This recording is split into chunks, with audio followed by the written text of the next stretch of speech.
If you believe the stories, mankind's pride gave rise to the Darkspawn. Countless in number and toxic to all life, Darkspawn search endlessly for an archdemon. When they find one, Darkspawn armies surge up from their corrupt barrows beneath the ground, and a blight begins. Grey Wardens are the only warriors capable of destroying an archdemon, and history always honors the one who sacrifices all to kill the beast. In the fifth blight, the Warden was the hero of Ferelden, a mage living in the Circle Tower at Lake Calenhad. Drawn into an escape plot by another mage, the hero became snared in the Circle's dangerous politics. Duncan, a Grey Warden, helped the mage escape to a new life as a warden. The allied Ferelden and Grey Warden forces met in Ostagar, where King Kaelin's armies and a host of wardens gathered, ready to destroy the Darkspawn. But valor turned to despair as Loghain betrayed his king. Kaelin's forces were slaughtered, and the south was lost. The hero, now a full-fledged Grey Warden, survived with the aid of Flemeth, the mysterious witch of the wilds. Joined by Flemeth's daughter, Morrigan, and a Grey Warden named Alistair, the hero set out to build an army strong enough to abolish the Blight. With the traitorous Loghain now seated on Ferelden's throne, the Warden sought help from the influential Arl Eamon of Redcliffe. However, they arrived in Redcliffe to find the town under siege. As each night, undead rose in waves and assailed the battered village. With the hero's help, the people of Redcliffe stood fast against the undead horde. The Wardens reached Arl Eamon's castle only to find the Arl lying at the edge of death, and his court fallen into madness. To save his father's life, Eamon's young son, Connor, had made a deal with a demon, and quickly fallen victim to its possession. The hero intervened, freeing Connor from possession, and breaking the demon's hold over Redcliffe. But deals with demons are never straightforward. The demon agreed only to save Eamon's life, not restore him to health. Arl Eamon needed a miracle to recover. The hero located an urn containing the sacred ashes of Andraste, which were said to cure any ailment. The urn was protected by ancient traps, tests of will, and a dragon-worshipping cult that wanted to twist the urn's power to its own ends. The urn remained pure, but mysteriously disappeared after the Wardens departed. Only the temple dedicated to it still stands. With a pinch of the ashes, the hero restored the Arl to health. Informed of Loghain's treachery, Eamon swore his political and military support. The Circles of Magi are bound by oath to aid the Grey Wardens in times of blight. However, Lake Calenhad's tower could offer little help. One of its mages, Uldred, had become possessed by a pride demon and was twisting other Circle mages into abominations.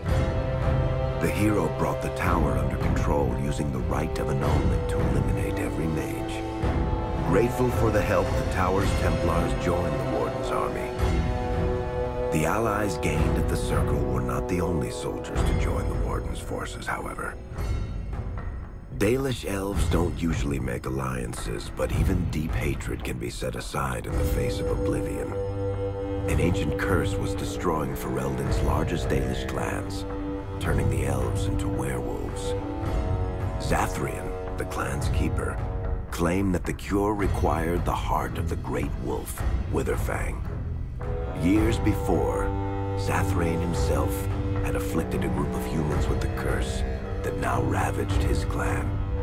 As long as he lived, the curse endured. The hero freed the werewolves from the long-standing curse, and the Dalish joined the Warden's forces. Blights may happen hundreds of years apart, but the dwarves who live below the surface of Thedas fight Darkspawn every day. No one is better schooled in battling Darkspawn than the warriors of Orzammar, except perhaps their allies of old, the Grey Wardens. The hero arrived in Orzammar in the wake of King Endrin's death to find political factions fighting for control of the Only the vote of a venerated paragon could break the deadlock to elect a ruler, and order the dwarves to honor their Grey Warden treaty and join the battle against the New Blight.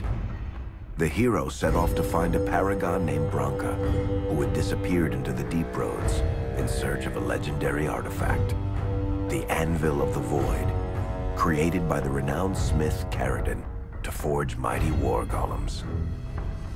The hero helped Caridin destroy the Anvil of the Void, along with the dark secrets that could trap a living soul inside a mechanical construct.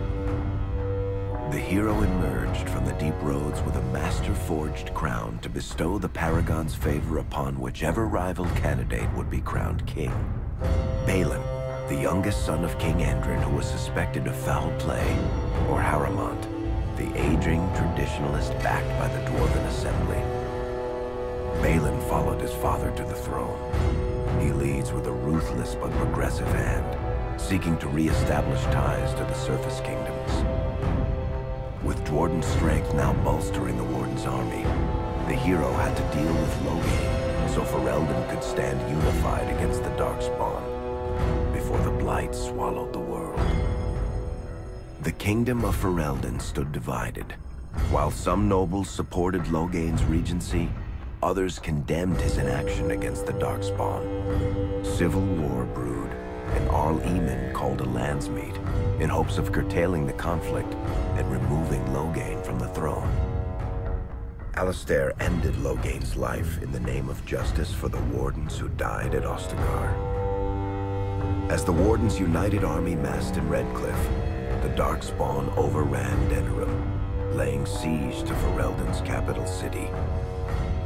The hero's army fought valiantly through Denerim and broke the Darkspawn's siege. On Fort Dracon's highest tower, the hero's strongest allies fought alongside the Warden in a final heroic battle against the massive Archdemon. The Archdemon was killed without the sacrifice of a Grey Warden's life. With no Archdemon to lead them, the Darkspawn scattered. Most fled underground, still teeming in number and always seeking a new Archdemon to awaken. The shattered kingdom of Ferelden embarked on a long journey to recovery. In the Blight's aftermath, strong leadership was crucial. Alistair, half-brother to King Cailan, became Ferelden's new king, and the line of rulers who descended from Calenhad the Great remained unbroken. Ferelden still stands, as obstinate and resolute as the Dog Lords ever are, but the events of the Fifth Blight loom over it as the nation rebuilds. For people across Thedas, legends of the hero of Ferelden remain the nation's brightest beacons of hope during its darkest times. It all began in Kirkwall, the fall of Knight Commander Meredith, the Qunari uprising, and of course, the Chantry's destruction and the onset of Mage Rebellion. One person always stood amidst the swirling chaos: Hawke, the champion of Kirkwall. The Hawke family fled Lothering, refugees from the Blight. Leandra, mother of the champion, and siblings Bethany and Carver hoped to find refuge at her family's estate in Kirkwall, far to the north. As a mage with a family legacy of magic on both sides, Hawke naturally became involved in the events that ultimately led to the Mage Rebellion. The Hawks escaped the Blight with the help of Aveline Valen, a warrior and family friend. It's said that the family was also aided by Flemeth, the notorious Witch of the Wilds. Hawke's sister Bethany never reached the Free Marches. She was killed by Darkspawn while defending her family. The family's first years in Kirkwall were difficult. Leandra's brother Gamlen had lost the family fortune. The Hawks lived in poverty, forced to indenture themselves in return for entrance to the city. To pay off the debt, Hawke was forced to work for a band of mercenaries. All the while, Hawke and Carver did their best to hide Hawke's magic from the Templars.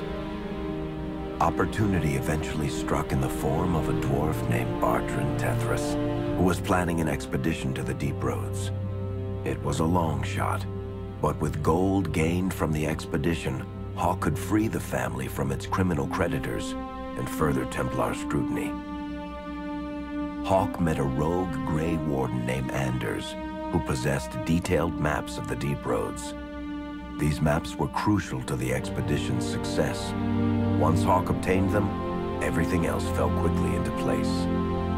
Out of concern for his safety, Hawke insisted that Carver stay in Kirkwall rather than accompany the expedition. Hawke did find ancient dwarven treasure, but the group also stumbled upon a statuette formed from a strange red lyrium.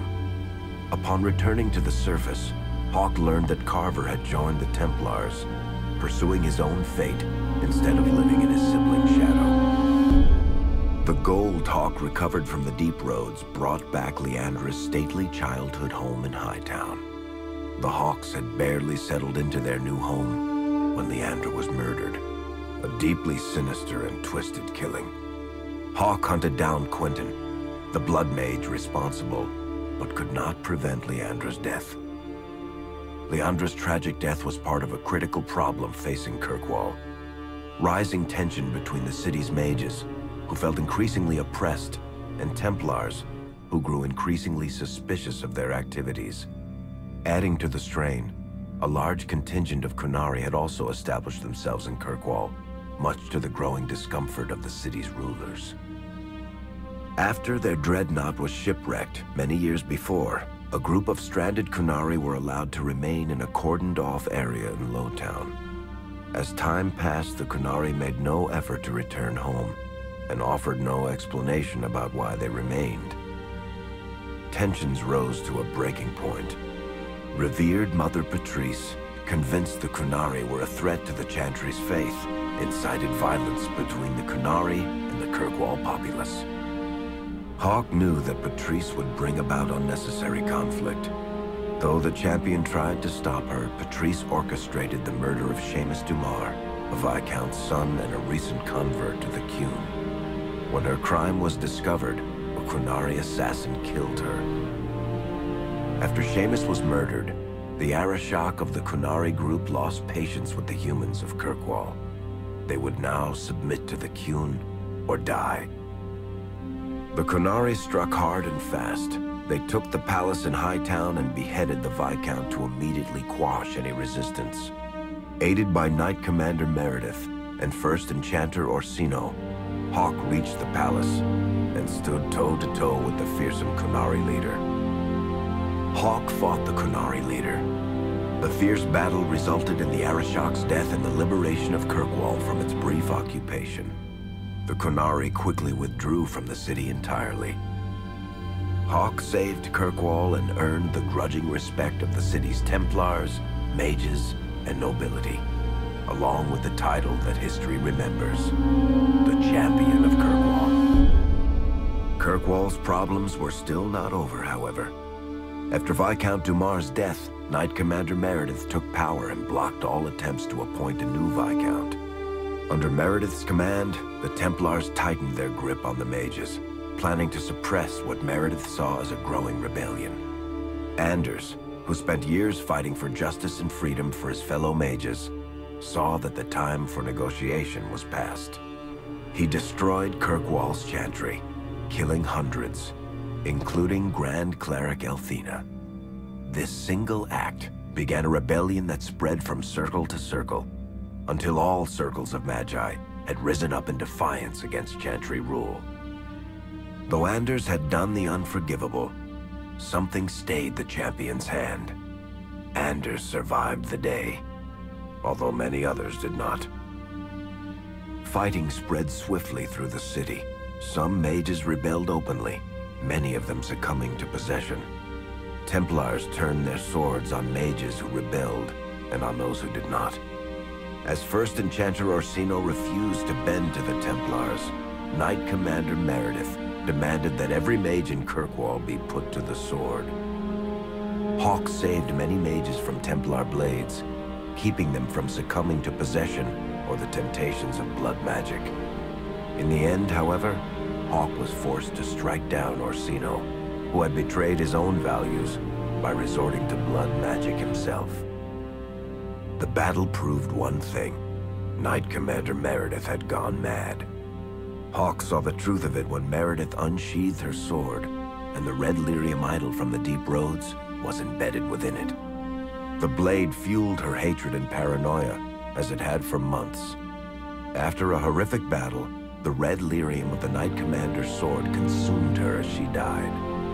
Meredith became a statue, her face a frozen mask of horror. Little is known of the champion since that final battle. However, Hawke's story lives on in legend and song. Memories of the indelible changes the champion of Kirkwall brought to the face of Thedas. The Mage Rebellion in Kirkwall was felt throughout Thedas, the news spreading like wildfire. The Templars clamped down in response, but each new restriction only made things worse.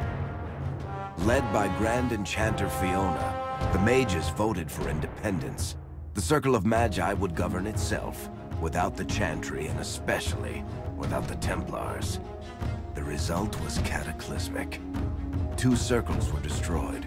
Those within killed to the last mage, before the rest fled into the wilderness. Perhaps the mighty Empire of Orlais could have intervened in the war before it began, but that was not to be. Grand Duke Espard began a deadly civil war against Empress Celine, vying for the Orlesian throne. The mages were offered safe haven in neighboring Ferelden, but the Templars followed, and so their battle spread across all of Thedas. As head of the Chantry, Divine Justinia ordered the Templars to stand down. They refused, declaring their own independence. Thus, the war began in earnest. Templars hunting mages, mages fighting Templars. Their clashes wreaked untold destruction. All sense of order was falling to pieces. Divine Justinia made one final desperate bid to end the war. She approached the leaders of both sides and convinced them to come to a conclave held on neutral ground. With the Chantry to mediate, mages and Templars will talk for the first time since this all began. It is our last, and perhaps our only, chance for peace.